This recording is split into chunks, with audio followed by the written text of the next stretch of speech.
Le principal Bwana Kimani saisit le bras de la fillette si violemment qu'elle hurla. Tous les enfants de la classe cessèrent d'écrire. Le silence était assourdissant. Il la traîna jusqu'à la porte en hurlant d'une voix qui résonna dans toute l'école. « Tu n'as pas d'argent, pas d'uniforme, tu n'as rien. Dégage d'ici et ne reviens jamais, mendiante. » La fillette trébucha sur les vieilles marches de bois et tomba à genoux dans la poussière rouge. Une cinquantaine d'enfants se moquèrent d'elle.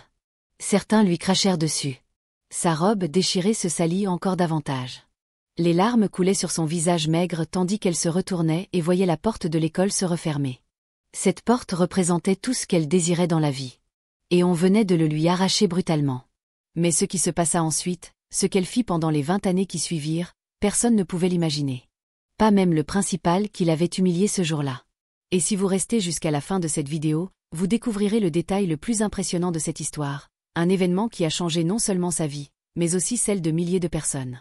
Avant de continuer, si vous croyez au pouvoir de l'éducation et souhaitez voir davantage d'histoires vraies d'Africains surmontant l'adversité, n'hésitez pas à liker et à vous abonner à la chaîne.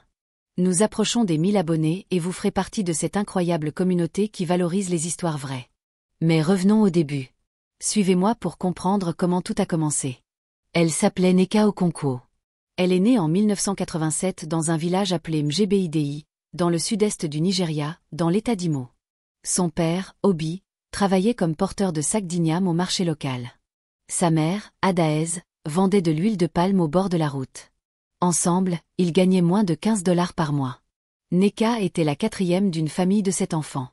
Ils dormaient tous dans une seule pièce, sur de vieux nattes à même le sol en terre battue. La maison n'avait pas l'électricité. Il n'y avait pas d'eau courante. Les toilettes étaient un trou creusé derrière la maison. Chaque matin, Nneka se levait à 5 heures pour aller chercher de l'eau au puits, à 2 kilomètres de là. Elle portait un seau de 10 litres sur la tête, le poids lui faisant mal au cou, celui d'une enfant de 7 ans. De retour avec l'eau, elle aidait sa mère à allumer le feu pour préparer la bouillie de maïs. Ses jeunes frères et sœurs pleuraient de faim. Il n'y avait presque jamais assez à manger. Nneka mangeait en dernier, et souvent il ne restait que l'eau de la bouillie. Mais Nneka était différente. Tandis que les autres enfants jouaient dans la boue après leur corvée, elle s'asseyait près de la route et regardait passer les enfants en uniforme qui allaient à l'école. L'uniforme était bleu marine avec un chemisier blanc. Les filles portaient de jolies tresses et des chaussures noires vernies. Nneka regarda ses propres pieds nus, crevassés et marqués. Elle rêvassait. Elle s'imaginait assise à un bureau en bois, un crayon à la main, écrivant son nom dans son cahier. Elle ne savait pas écrire son nom. Elle ne savait pas lire un seul mot. Mais au fond d'elle brûlait un désir si intense d'apprendre qu'il lui faisait mal à la poitrine. Un jour, elle demanda à son père, « Grand-père, pourquoi je ne peux pas aller à l'école ?» Obi était allongé sur la natte après une journée épuisante au marché. Il ne leva même pas la tête. D'une voix lasse, il répondit, « L'école, c'est pour ceux qui ont de l'argent. Nous, on n'en a pas. Tu es une fille. Tu grandiras, tu te marieras, tu t'occuperas de la maison. Tu n'as pas besoin d'école. » Nneka sentit quelque chose se briser en elle. Mais elle ne répondit pas. Elle baissa la tête et sortit. Cette nuit-là, allongée sur la natte près de ses frères et sœurs, elle fit une promesse silencieuse. Elle murmura, pour elle-même seulement, « J'irai à l'école. Je ne sais pas comment, mais j'irai. » Elle avait 8 ans. 6 mois passèrent. Chaque jour, Nneka voyait les enfants aller à l'école. Et chaque jour, son désir grandissait. Un jour, elle prit une décision. C'était mardi, jour de marché. Sa mère, Adaez, était occupée à vendre de l'huile de palme. Son père était parti tôt avec les sacs d'igname. Ses jeunes frères et sœurs jouaient près de la maison. Nneka y vit une opportunité. Elle attrapa la robe la moins déchirée qu'elle possédait, se lava le visage dans un seau d'eau, attacha ses cheveux bouclés avec un morceau de tissu et se mit en route pour l'école. Son cœur battait si fort qu'elle l'entendait. Ses mains tremblaient. Mais elle continua à marcher. L'école primaire de Mjebidei était à 15 minutes de marche. C'était un bâtiment en briques rouges avec un toit en tôle rouillée. Il y avait 4 salles de classe et une cour de terre où les enfants jouaient pendant la récréation. Nneka arriva au portail et s'arrêta. Elle resta là, à regarder à l'intérieur. Elle pouvait voir les enfants par les fenêtres ouvertes. Elle pouvait entendre la voix de la maîtresse donner cours. Elle pouvait entendre le bruit de la craie sur le tableau noir. Elle fit un pas, puis un autre. Et elle entra. Elle marcha lentement dans l'étroit couloir. Ses pieds nus ne faisaient aucun bruit sur le sol en ciment. Elle s'arrêta devant la porte d'une des salles de classe. L'institutrice, une femme d'une quarantaine d'années nommée Shao Nuankuo, portait une robe à fleurs et des lunettes à monture épaisse. Elle écrivait des chiffres au tableau. Les enfants les recopiaient dans leurs cahiers. Neka resta là, sur le seuil, à observer. Shao se retourna et la vit. Un instant, leurs regards se croisèrent. Shao vit une fillette trop maigre, vêtue d'une vieille robe sale, les pieds nus couverts de plaies, les yeux grands ouverts et effrayés. Mais elle vit aussi autre chose. Elle vit la soif. Non pas la soif de nourriture, mais la soif de savoir. Shao hocha la tête et désigna le fond de la classe. Neka comprit. Elle entra lentement et s'assit par terre, dans un coin. Il n'y avait ni chaise, ni table, ni cahier, ni crayon. Mais elle était là. Dans une salle de classe. Pour la première fois de sa vie. Et c'était tout. Neka resta assise par terre pendant toute la durée du cours. Elle ne cligna pas des yeux. Elle ne bougea pas. Elle absorbait chaque mot prononcé par la maîtresse Shao. Quand celle-ci écrivait au tableau, Neka mémorisait chaque lettre, chaque chiffre. Elle ne savait pas écrire, mais elle pouvait tout retenir. Et c'est exactement ce qu'elle fit. Le cours se termina. Les enfants coururent en récréation. Neka se leva pour partir elle aussi, mais Shao l'appela. « Comment t'appelles-tu » ? « Neka, madame. »« Pourquoi n'es-tu pas en uniforme ? Tes parents ont-ils payé les frais de scolarité » ? Neka baissa les yeux. « Non, madame. Mes parents n'ont pas d'argent. Je voulais juste voir ce que c'était que d'étudier. » Shao soupira. Elle connaissait cette histoire. Elle la voyait chaque année. Des enfants pauvres qui rêvaient d'apprendre, mais dont les familles n'en avaient pas les moyens. Les frais de scolarité n'étaient que de $20 par an, mais pour des familles comme celle de Neka, $20 représentaient une fortune. Tu ne peux pas rester ici sans être inscrite. Le directeur sera furieux s'il l'apprend. S'il vous plaît, madame. Je promets de rester silencieuse. Personne ne remarquera ma présence. S'il vous plaît. Il y avait dans la voix de Neka quelque chose de si désespéré et pourtant de si déterminé, qui toucha le cœur de Shao. D'accord. Tu peux rester. Mais tu dois t'asseoir au fond et tu ne dois faire aucun bruit. Et si le directeur demande, tu diras que tu n'es jamais venu. Compris ? Oui, maman. Merci, maman. Neka sourit pour la première fois depuis des mois. Ce jour-là, elle rentra chez elle sur un nuage. Elle n'en parla à personne. Le lendemain, elle se leva encore plus tôt, termina ses corvées à la hâte et alla à l'école. Elle s'assit dans le même coin, au fond de la classe. Elle y resta toute la journée, absorbant tout en silence. Et le lendemain, elle fit de même. Et le surlendemain aussi. Pendant 3 semaines, Neka alla à l'école tous les jours sans que personne dans sa famille ne le sache. Elle mémorisa tout l'alphabet. Elle apprit à compter jusqu'à 100. Elle mémorisa les tables de multiplication de 2 et de 3. Tout était écrit de mémoire, car elle n'avait pas de cahier. Mais l'inévitable se produisit. C'était un jeudi matin. Neka était dans son coin habituel lorsque le principal Bwana Kimani entra dans la classe pour une inspection surprise. C'était un homme grand et corpulent, avec un ventre énorme qui faisait craquer les boutons de sa chemise. Il portait des lunettes de soleil même en classe. Il avait la réputation d'être cruel envers les élèves et de voler l'argent de l'école. Il parcourut la classe du regard, comptant les élèves. Soudain, son regard s'arrêta sur Neka. « Qui est cette fille là-bas, dans le coin ?» Un silence de mort s'abattit sur la classe. Shao tenta de répondre, mais il l'interrompit. « Hé, toi! Lève-toi !» Neka se leva en tremblant. « Viens ici. » Elle s'avança vers le tableau, les jambes flageolantes. « Comment t'appelles-tu » ? « Neka Okonkwo, monsieur. »« Okonkwo ? Je connais les Okonkwo. Ce sont ces gens misérables qui vivent près du marché, n'est-ce pas ?» Quelques enfants rirent. Neka ne répondit pas. « Où est ton uniforme ?»« Je n'en ai pas, monsieur. »« Où sont tes frais d'inscription ?»« Je n'ai pas payé, monsieur. » La voix de Kimani monta d'un ton. « Tu n'as pas payé ? Alors qu'est-ce que tu fais dans mon école ?»« Je voulais juste apprendre, monsieur. Je te promets de ne déranger personne. Je resterai tranquille dans mon coin et... Tais-toi. » Il se jeta sur elle et lui attrapa le bras. Et c'est précisément là que commence cette histoire. Le moment de l'humiliation la plus totale. Il la traîna à travers la pièce en hurlant. Les enfants regardaient, horrifiés, mais certains riaient. Shao tenta d'intervenir, mais Kimani la fit taire d'un regard. Il jeta Neka hors de la pièce.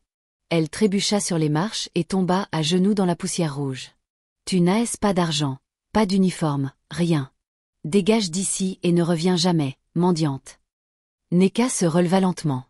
Son genou saignait. Sa robe était déchirée. Mais ce n'était pas la douleur physique qui la faisait le plus souffrir. C'était de voir la porte de l'école se refermer. C'était d'entendre les rires des autres enfants. C'était de sentir que son rêve s'était brisé avant même d'avoir commencé. Elle rentra chez elle en pleurant. Elle s'enferma dans la petite chambre où dormait sa famille et resta allongée sur le tapis, recroquevillée sur elle-même, sanglotant. Sa mère, Adaez, arriva plus tard et la trouva ainsi. « Neka, que s'est-il passé? Pourquoi pleures-tu » Entre deux sanglots, Neka lui raconta tout. Elle lui confia qu'elle était allée à l'école en cachette. Elle lui parla de la maîtresse Chao qui l'avait laissée rester. Elle lui parla du directeur qui l'avait renvoyée. Adaez écouta tout en silence. Quand Neka eut fini, sa mère soupira profondément et dit « Ma fille, je comprends que tu veuilles étudier. Mais tu dois comprendre notre situation. Nous n'avons pas d'argent. Nous avons à peine de quoi nous nourrir. Nous ne pouvons pas nous permettre d'aller à l'école. Mais maman, je ne veux pas qu'il paie. Je veux juste être assise là et écouter. Ça ne coûte rien.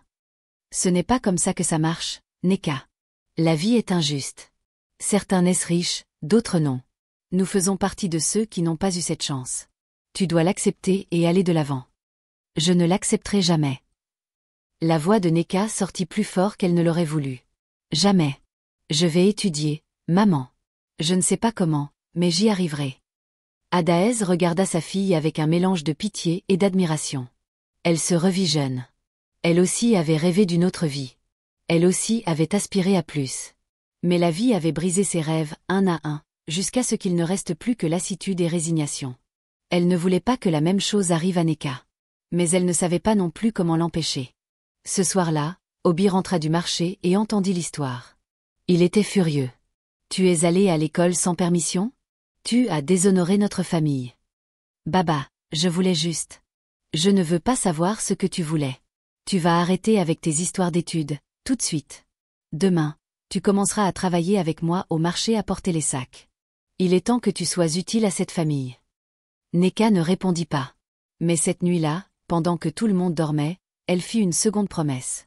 Cette fois, ce n'était pas une promesse silencieuse. Elle parla à haute voix, même en sachant que personne ne l'écoutait. « Je jure sur tout ce qui est sacré qu'un jour je retournerai dans cette école. Et quand j'y retournerai, personne ne pourra m'expulser. Personne ne pourra m'humilier. Personne ne pourra me dire que je ne vaux rien. J'y retournerai. Et quand j'y retournerai, ce sera comme quelqu'un d'important. Je le jure. » Elle avait 9 ans. Si cette histoire vous plaît, n'hésitez pas à laisser un commentaire ci-dessous pour nous dire si vous pensez qu'elle a tenu sa promesse. Profitez-en pour vous abonner à la chaîne si ce n'est pas déjà fait.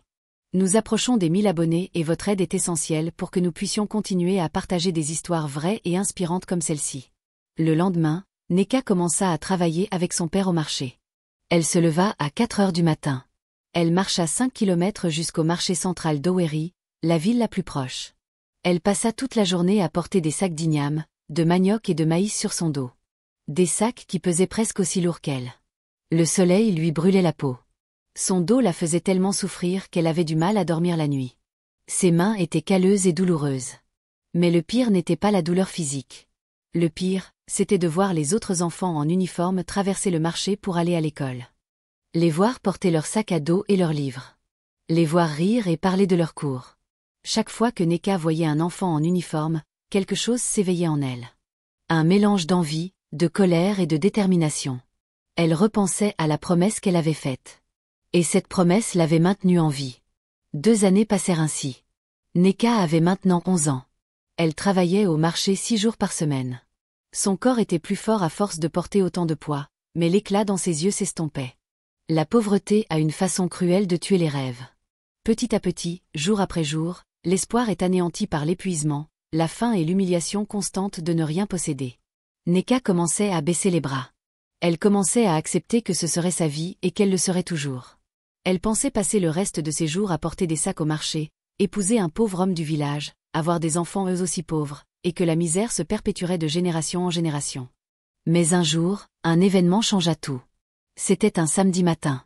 Le marché était particulièrement bondé, car c'était la veille d'une fête traditionnelle. Neka portait un sac d'igname lorsqu'elle heurta accidentellement un homme. Le sac tomba et quelques ignames roulèrent à terre. « Excusez-moi, ma petite. Excusez-moi. Elle se baissa aussitôt pour ramasser les ignames. L'homme était différent. Il portait un pantalon propre, une chemise boutonnée impeccablement repassée et des chaussures en cuir. Il était rare de voir quelqu'un d'aussi bien habillé au marché. Ce n'est rien, ma petite. C'était juste un accident. Il se baissa pour l'aider à ramasser les ignames. Quel âge as-tu? 11 ans, madame. 11 ans et tu travailles déjà si dur. Tu vas à l'école? Neka sentit une pointe de tristesse dans sa poitrine. Non, madame. Je ne peux pas. Pourquoi? Ma famille n'a pas les moyens de payer l'école. L'homme resta silencieux un instant, l'observant. Il y avait quelque chose dans sa façon de parler, une tristesse si profonde dans ces quelques mots, qu'il en fut touché. Comment vous appelez-vous? Neka Okonkwo, madame. Neka. Joli nom. Cela signifie la mère est suprême en Igbo, n'est-ce pas?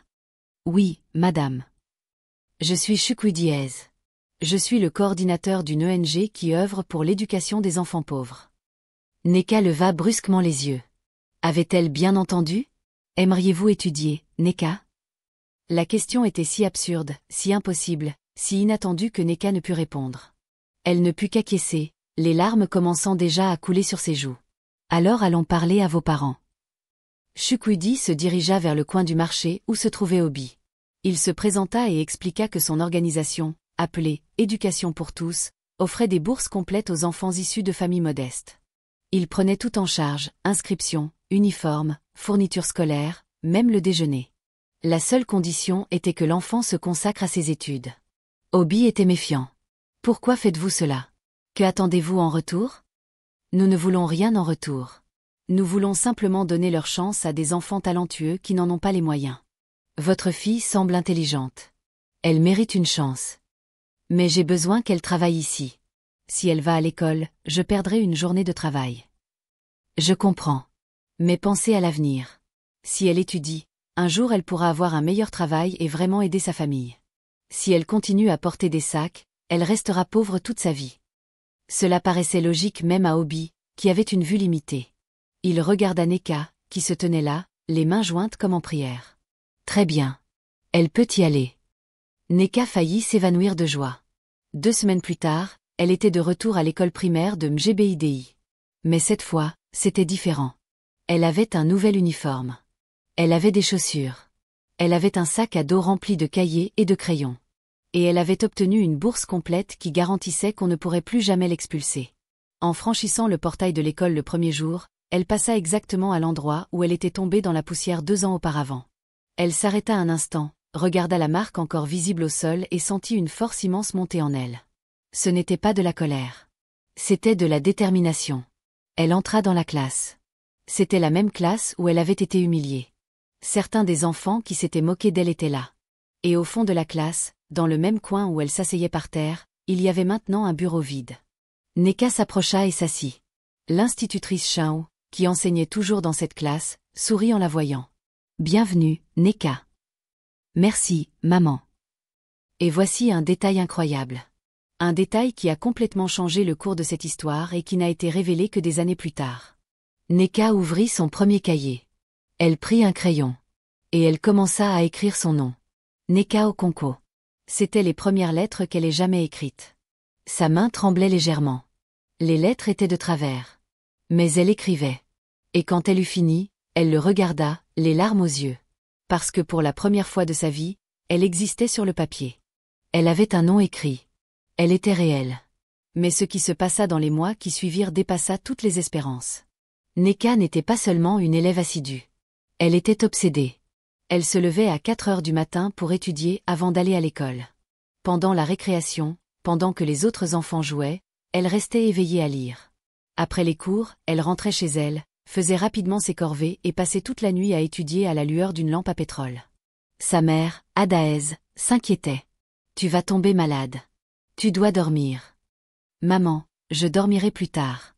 Maintenant, je dois étudier. » Elle avait des années de retard à rattraper. La plupart des enfants de sa classe avaient 11 ans et étaient scolarisés depuis l'âge de 6 ans. Neka, elle, avait 11 ans et commençait tout juste l'école. Elle devait apprendre en quelques mois ce qu'ils avaient appris en plusieurs années. Et elle y est parvenue. À la fin du premier trimestre, Neka a obtenu la meilleure note de la classe dans toutes les matières. Shao était impressionné. Comment as-tu fait? Je ne peux pas me permettre de perdre du temps, maman. Chaque minute perdue est une minute que les autres enfants perdent. À la fin de l'année, Neka était la meilleure élève non seulement de sa classe, mais de toute l'école. L'année suivante, même chose. Et l'année d'après aussi. En 3 ans, elle avait rattrapé tout le temps perdu. Et maintenant, elle était en tête. À 14 ans, Neka a terminé l'école primaire en tant que meilleure élève de l'histoire de l'établissement. Chukwudi, le coordinateur de l'ONG qui lui avait octroyé la bourse, est venu en personne à la cérémonie de remise des diplômes. Neka, tu entres au collège maintenant. Ta bourse est maintenue. Mais je dois savoir, que veux-tu faire plus tard? Neka n'eut pas besoin de réfléchir. Je veux être institutrice, monsieur. Pourquoi? Parce que je veux faire pour les autres enfants ce que l'institutrice Shao a fait pour moi. Je veux donner des chances à ceux qui n'en ont pas. Chukwudi sourit. Alors il va falloir travailler dur. Un diplôme d'enseignement nécessite un diplôme universitaire. J'y arriverai, monsieur. Je vous le promets. Et elle y parvint. Pendant ces 4 années de collège, Neka fut irréprochable. Toujours première de sa classe. Toujours assidue. Toujours concentrée. À 18 ans, elle passa le concours d'entrée à l'université. Elle obtint l'un des meilleurs scores de tout l'État. Elle décrocha une bourse complète pour étudier les sciences de l'éducation à l'université de Lagos, l'une des meilleures du pays. Elle fut la première de la famille Okonkwo à faire des études supérieures. Son père, Obi, qui avait déclaré que l'école ne servait à rien, pleura le jour de son départ pour Lagos. J'avais tort, Neka. Tu m'as prouvé le contraire. Ce n'est rien, papa. Tu as fait de ton mieux. À l'université, Neka continua de briller. Mais ce ne fut pas facile. Elle était pauvre dans une université remplie d'enfants de riches. Elle n'avait pas de beaux vêtements.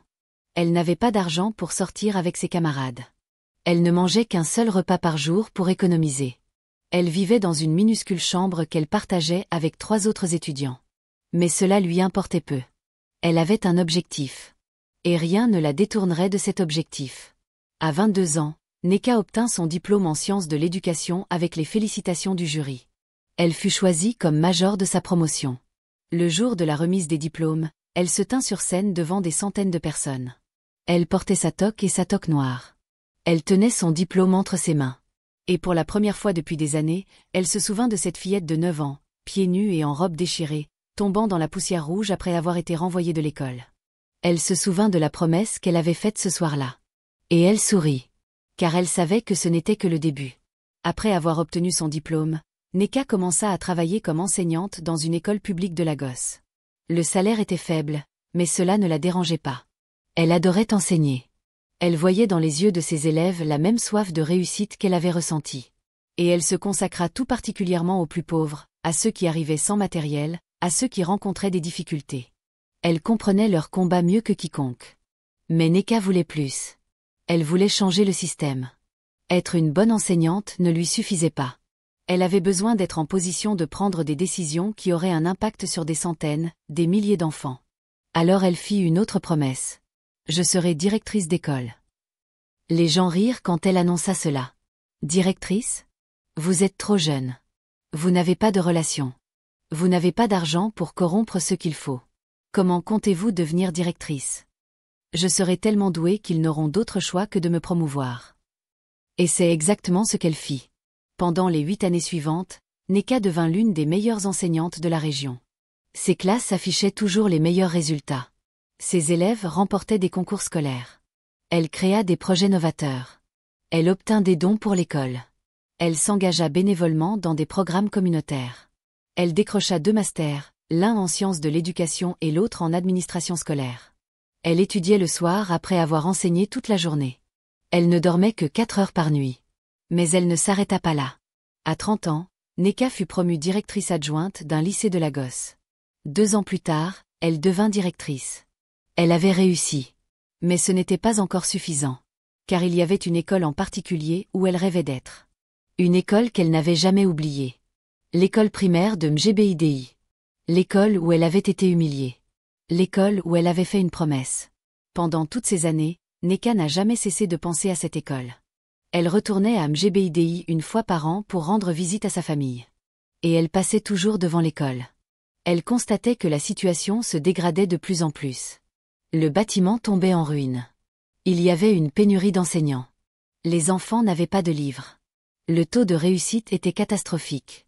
Et le directeur? Bwana Kimani était toujours là. Plus âgé, plus gros, plus corrompu. Il volait l'argent du programme de cantine scolaire. Il vendait des places aux plus offrants. Il laissait de côté les enfants pauvres. Neka apprit qu'un poste de directeur se libérait à l'école de Mjebeydi. Le gouvernement de l'État réformait le système éducatif et allait remplacer plusieurs directeurs incompétents. Elle postula. Mais la concurrence était rude. Il y avait des personnes plus âgées, avec plus d'ancienneté, avec plus de relations politiques. Neka se rendit à l'entretien sans grand espoir. Mais lorsqu'elle entra dans la salle, elle vit quelque chose de surprenant. L'un des membres du jury était Chukwudi Eze, celui qui lui avait octroyé une bourse 20 ans auparavant. Il était devenu un haut fonctionnaire au ministère de l'Éducation. En voyant Neka, ses yeux s'illuminèrent. « Mademoiselle Okonkwo, quel plaisir de vous revoir. »« C'est un plaisir partagé, monsieur. Je n'ai jamais eu l'occasion de vous remercier comme il se doit pour tout ce que vous avez fait pour moi. Vous me remerciez chaque jour par votre travail. J'ai lu votre CV, il est impressionnant. Mais dites-moi, pourquoi souhaitez-vous devenir directrice d'une petite école dans un village reculé? Vous êtes à Lagos, dans un établissement bien plus prestigieux. » Neka prit une profonde inspiration. « Parce que cette école me doit des explications, madame. »« Comment cela? » ?»« Il y a 23 ans, j'ai été renvoyée de cette école parce que j'étais pauvre. Le directeur m'a humiliée publiquement et m'a dit que je ne réussirais jamais. Ce jour-là, j'ai fait une promesse. J'ai promis de revenir. Et il est temps de tenir cette promesse. » Un silence s'installa dans la pièce. Les autres membres du jury échangèrent des regards.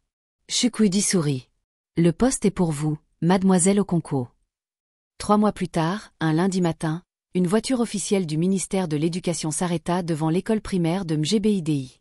Les enfants cessèrent de jouer. Les enseignants sortirent des classes. Une femme de 33 ans descendit de la voiture, vêtue d'un tailleur élégant, de talons hauts et de lunettes modernes. Elle portait une mallette en cuir et dégageait une autorité tranquille. C'était Neka Okonkwo. Elle se dirigea vers l'entrée de l'école d'un pas assuré. Elle passa exactement à l'endroit où elle était tombée 23 ans auparavant. Cette fois, elle ne tomba pas. Elle entra. Les professeurs se rassemblèrent dans le couloir, curieux de voir la nouvelle directrice. Et là, au fond, sortant de son bureau, apparut Bwana Kimani. Il avait perdu son poste de directeur, mais travaillait toujours comme professeur. Il était plus âgé, plus voûté, les cheveux complètement blancs. Lorsqu'il vit Neka, il ne la reconnut pas. « Bonjour. Vous êtes la nouvelle directrice? »« Oui, c'est moi. » Neka le regarda droit dans les yeux. « Et vous devez être le professeur Kimani. »« Oui, oui. Je travaille ici depuis 35 ans. »« Je sais. Nous nous sommes déjà rencontrés. »« Ah bon? Excusez-moi, je ne me souviens pas. Vous ne vous souvenez pas de cette fille que vous avez renvoyée de l'école il y a 23 ans? Une fillette pieds nus, en haillons, que vous avez traînée à travers la classe et jetée dans la poussière. » Le visage de Kimani devint livide. Ses mains se mirent à trembler. « J'ai renvoyé beaucoup d'élèves au fil des ans. Je ne me souviens plus de tout. Permettez-moi de vous rafraîchir la mémoire. Je m'appelle Neka Okonkwo. Vous m'avez dit que je n'avais ni argent, ni uniforme, rien. Vous m'avez traité de mendiante. Vous m'avez dit de ne jamais revenir. » Kimani était sous le choc. Elle était incapable de parler. Neka poursuivit, d'une voix ferme mais sans colère. « Mais je suis revenue, professeur Kimani. Pas comme une mendiante. Pas comme une intruse. Je suis revenue comme directrice de cette école. Et savez-vous pourquoi? Parce que vous aviez tort. J'avais quelque chose. J'étais déterminée. J'étais intelligente. J'avais des rêves.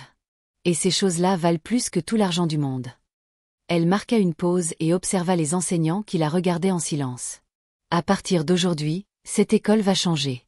Aucun enfant ne sera renvoyé pour cause de pauvreté. Aucun enfant ne sera humilié. Aucun enfant ne sera laissé pour compte.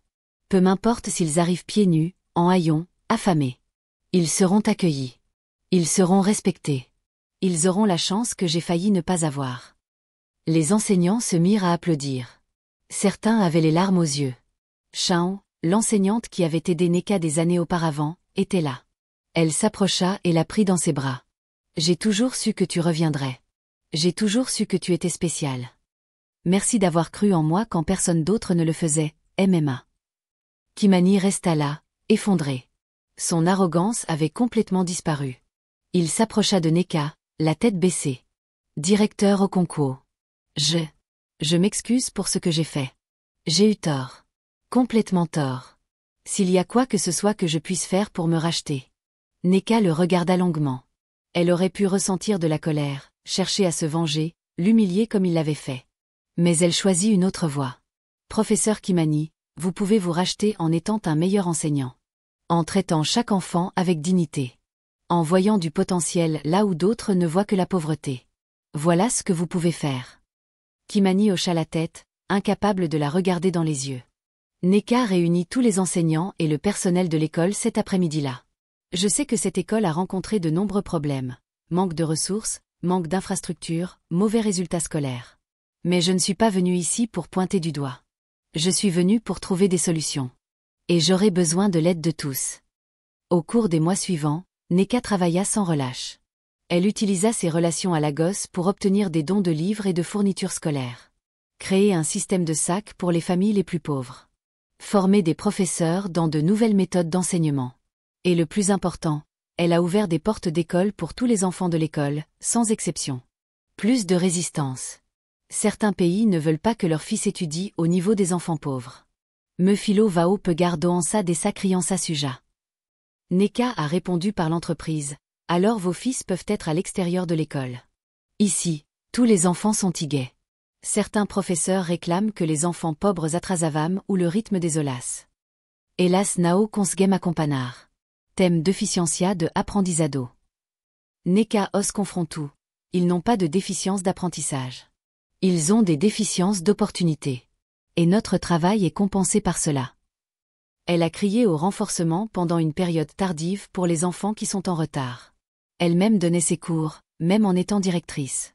Elle connaissait chaque élève par son prénom. Elle savait lesquels habitaient le plus loin et arrivaient fatigués. Elle savait ceux qui n'avaient pas pris de petit déjeuner. Elle savait aussi ceux qui subissaient des abus à la maison. Et pour chacun d'eux, elle avait un mot d'encouragement, un geste d'affection, une stratégie différente. Un jour, Neka aperçut une petite fille assise seule sur la terrasse pendant la récréation, tandis que les autres enfants jouaient et riaient. La fillette semblait triste, recroquevillée sur elle-même. Neka s'approcha doucement et s'assit à côté d'elle. « Bonjour. Comment tu t'appelles ?»« Chiamaka, madame. »« Pourquoi tu ne joues pas avec les autres ?» Chiamaka baissa les yeux. « Elles ne veulent pas jouer avec moi. Elles disent que je suis pauvre et que je sens mauvais. » Le cœur de Neka se serra. C'était comme regarder un reflet de son propre passé. « Tu sais ce que je pense, Chiamaka ? Je pense que tu n'es pas pauvre. Tu n'as simplement pas d'argent pour l'instant. Mais l'argent, ça s'obtient. Tu sais ce que tu as, que personne ne peut t'enlever. »« Quoi, madame ? Tu as un cerveau. Tu as des rêves. Tu as du potentiel. Et ces choses-là valent bien plus que de l'argent. Mais les autres filles ont de beaux uniformes et des chaussures. Moi non plus je n'avais ni uniforme ni chaussures quand j'avais ton âge. Tu sais ce que j'ai fait ? J'ai tellement étudié, jour et nuit, que maintenant je suis la directrice de cette école. Et ces filles qui refusent de jouer avec toi ? Un jour, elles travailleront pour des personnes comme toi et moi. » Chiamaka leva enfin les yeux, avec une lueur d'espoir. « Vraiment, madame. Vraiment. Mais tu dois me promettre une chose. De ne jamais abandonner. Peu importe combien de fois on te fera tomber. Peu importe combien de fois on te dira que tu n'en es pas capable. Tu te relèves et tu continues. Tu me le promets ? » ?»« Je vous le promets, madame. » Neka serra la fillette dans ses bras. Et à cet instant, elle comprit pourquoi elle était revenue. Ce n'était pas seulement pour elle. C'était pour toutes les Chiamaka du monde. Toutes les enfants que la société avait rejetés. Toutes les filles que la pauvreté avait condamnées à l'invisibilité. À la fin de sa première année comme directrice, un miracle se produisit. L'école primaire de Mjebidei, autrefois parmi les plus mauvaises du district, entra dans le top 10.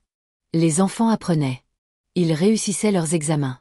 Ils rêvaient désormais de futurs qui semblaient autrefois impossibles. La nouvelle fit le tour du pays. Les journaux vinrent faire des reportages sur cette école transformée. Neka donna des interviews, raconta son histoire.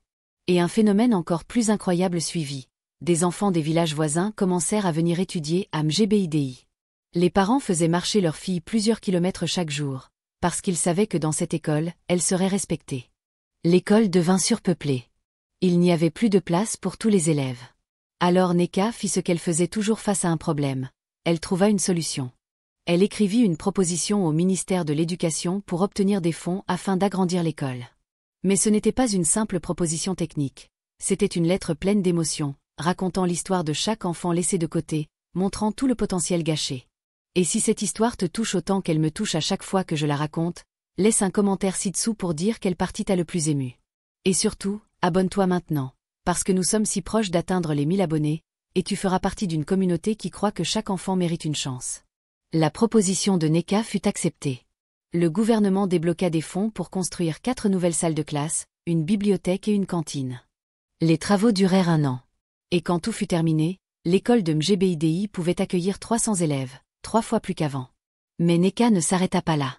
Elle savait que l'éducation ne se limite pas à la salle de classe.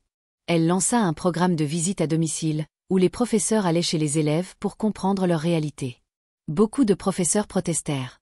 Pourquoi devrions-nous aller chez eux? Ce n'est pas notre travail. Neka répondit. Si vous ne comprenez pas d'où viennent ces enfants, vous ne saurez jamais comment bien les enseigner. Alors oui, c'est notre travail. Les visites révélèrent des réalités bouleversantes. Des enfants vivant sans toit, d'autres s'occupant de leurs frères bébés pendant que les parents travaillaient, d'autres encore victimes d'abus. Certains ne mangeaient qu'une fois par jour. Pour chaque cas, Neka trouvait une réponse. Elle contactait les services sociaux, obtenait des dons de nourriture et de vêtements, signalait les cas graves aux autorités. Elle n'était pas seulement directrice. Elle était aussi assistante sociale, psychologue, mère de substitution. Mais ce dévouement avait un prix. Neka travaillait 16 heures par jour. Elle n'avait pas de vie personnelle. À 35 ans, elle n'était pas mariée, n'avait pas d'enfant. Toute son énergie allait à ses élèves. Sa mère, Adaez, s'inquiétait. « Neka, tu dois penser à ta propre vie. Quand vas-tu te marier? Quand aurai-je des petits-enfants? Maman, j'ai 300 enfants. C'est déjà assez. Mais tu seras seule en vieillissant. Je ne serai pas seule. Je serai entourée de toutes les vies que j'ai changées. » Mais parfois, Neka doutait. La fatigue, les échecs, les tragédies. Il y avait des enfants qu'elle n'avait pas réussi à sauver. Des filles mariées de force à 12 ans. Des garçons tombés dans les gangs. Chaque perte lui transperçait le cœur. Un soir, elle pleurait seule dans son bureau après avoir appris qu'une de ses élèves avait été vendue pour mariage à 13 ans.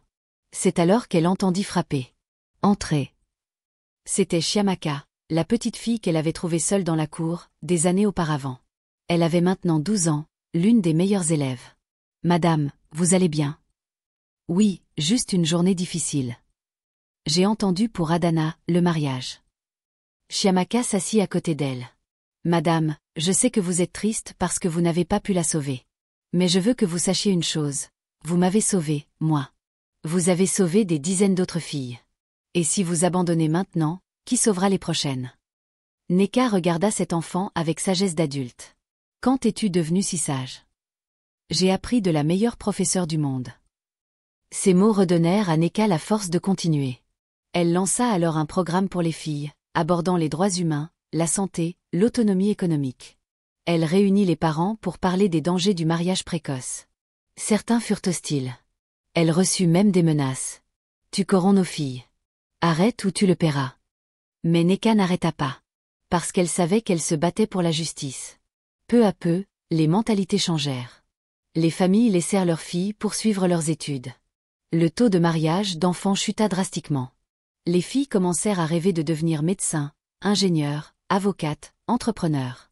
5 ans plus tard, l'école de Mjbidi reçut un prix national d'excellence en éducation. Neka fut invitée à Abuja pour recevoir le prix. Sur scène, elle déclara « Quand j'étais enfant, j'ai été expulsée d'une école parce que j'étais pauvre. Le directeur m'a dit que je ne deviendrais jamais rien. Il avait tort.